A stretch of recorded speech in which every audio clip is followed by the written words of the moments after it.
Good evening and salutations, my Days of Our Lives fans. I don't know. I don't know about this episode. Um, I did this video earlier. I didn't like how it came out. I didn't like how it came out because it felt like I was just kind of going through the motions. And in reality, there was a lot of stuff that just didn't really work. The stuff with Wendy and EJ didn't work. I felt like it could have been a more um like when he caught her on the phone talking to Johnny. It wasn't as suspenseful because it wasn't like it was an area that she wasn't supposed to be at. It wasn't like she was, behind a keyboard or whatever, or somebody's desk, Shin's desk or whatever.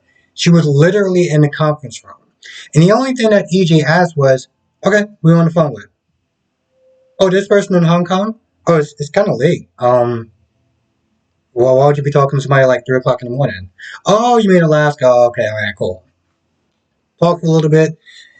She was able to get information from EJ. Well, she was able to get clearance. She made up some BS about like his expense accounts as far as his, him flying and using the company jet.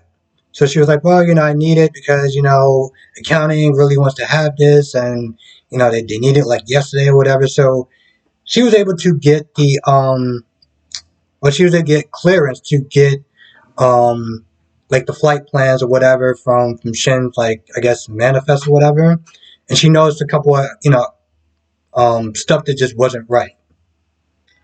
So she's a lot more closer to what she was before, but I felt like it wasn't really. I felt like it wasn't explained too well, and I guess it's kind of hard to explain something as far as like certain things just kind of irregular or whatever. Um, but anyway, that was pretty much about it. With Susan, she touched Johnny and she noticed that he had bad intentions and was like, you're going after EJ. Why are you going after EJ for? So after Johnny tells EJ about, EJ possibly being the one that's brainwashed Stefan into not, loving Gabby anymore, she was like, well, that's all good and well, but it seems like you're doing this more than just getting justice for Stefan. It seems like you're doing this out of revenge to get back at him for what, he did to Ava. So while he's not trying to justify his reasons, he tells her, no, listen, I need you to sit there and keep this to yourself. Of course, Susan feels bad because she's like, she doesn't want to rat out Johnny, but she doesn't want, EJ's her son. So now she's caught in the middle, and when EJ walks into the room, he's like, why should she keep him up shut about what? Now at this point, we all know that Susan's gonna sit there and cover for Johnny. She's not gonna sit there and rat out Johnny. Because I feel like that would also just mess up the plot, and we can't do that. Shin comes to Basic Black to give Chloe promotion. And at first, when Brady was there, Brady was like, it seems like Kristen has something to do with it. But Shin is like, Kristen doesn't work at the Mary anymore. So Alex kind of steals him away, so this way he can give up his wardrobe or whatever. Um, I want a basic black hoodie. I want a basic black kind of, little jumpsuit thing that they got going on. Um, Eventually, I was gonna call it Nadia for some odd reason. Chloe does take the job, and Brady's kind of sad about it.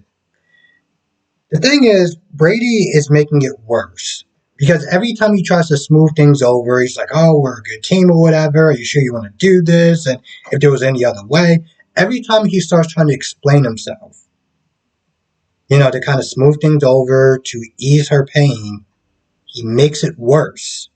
Okay, he makes it worse. I was like, bro, listen, if you really do love her, you should want her to take this promotion. You should want her to sit there and leave the office because working with her is just painful.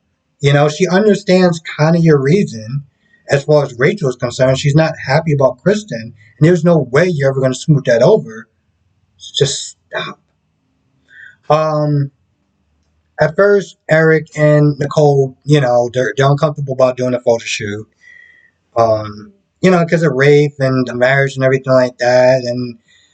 But eventually, Alex does talk him into it, and they decide to do it. And I think what made this scene really work well was Alex and his energy. You know, he was all like, "Oh, you know, you're getting so hot, it's so hot." He starts taking off his jacket and throwing it around, and it's it made their little photo shoot a lot more interesting. Because in the beginning, you know, Eric was just looked like he was so disinterested. But you know, at this point, we all know that Rafe is going to lose it.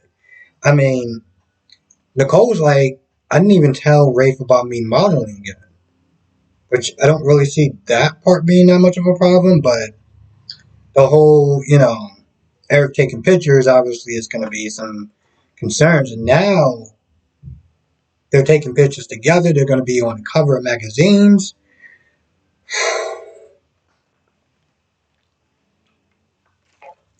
I mean, to be fair, he didn't sign up to marry a model. You know, she signed up to be a, you know, signed up to marry a cop and, you know, irregular hours and stuff like that, which is something that Abby on Young and the Restless needs to understand.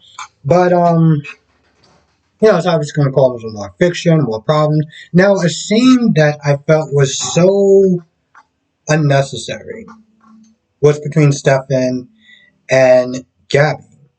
Because Gabby's not there waiting for Shen to, you know, taste, you know, taste these different type of cakes or whatever. And Stefan goes by. They look at each other for a little bit, and you know, Stefan's like, "Oh, well, I'm on my way to Basic Black to take, um, you know, Chloe out for lunch or whatever." He says something like, "Oh, I'm gonna get my sweets or whatever," and I'm just like, "Okay, well, Basic Black is that way, so why are you still there for it?"